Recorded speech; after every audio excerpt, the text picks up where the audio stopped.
This is question 9. This is A and B. So it was to explain how your illusion works. You can include an example in your answer.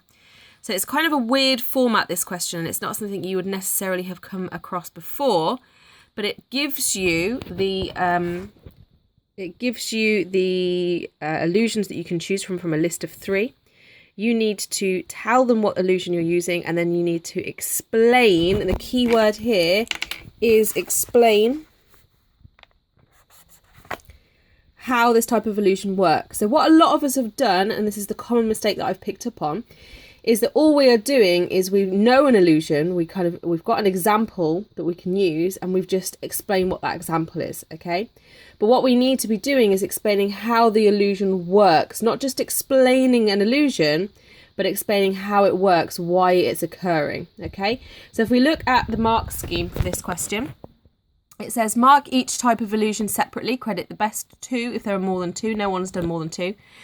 It also says 4 marks for explaining, maximum 1 mark for an example. So even if you put an example down, you would still have picked up a point for that. So you've been otherwise maximum 3 for that type of illusion. And accept any suitable examples, okay? And accept explanations of specific subtypes of illusions. So this is what I have done in terms of a model format. So obviously you'll all have had very different illusions that you've picked. Most of us picked distortion and ambiguous figure.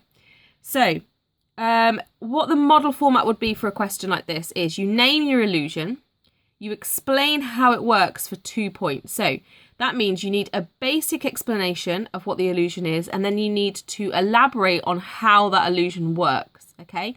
Then give an example, and that example should be explained. The best answer that I have seen belongs to Susan. So in Susan's answer for ambiguous figures, she started with ambiguous figures such as the Necker's cube are perceived as 2 separate images that cannot be seen at the same time. So she's given me her example, so she'd get a mark for that. She's also then gone on to say that it's explaining what it is, a very brief explanation of what we mean by ambiguous figure. So it is the idea that 2 separate images cannot be seen at the same time, okay?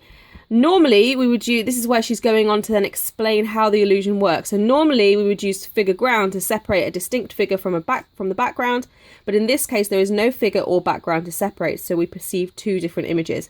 In the next cube, we would see the dot either on the right face of the cube or on the back, but never at the same time. So the really key thing here is that we are seeing 2 separate images, but we can't see them at the same time, okay? And then she's backed that up with an explanation of why. And the reason for that is figure ground, okay?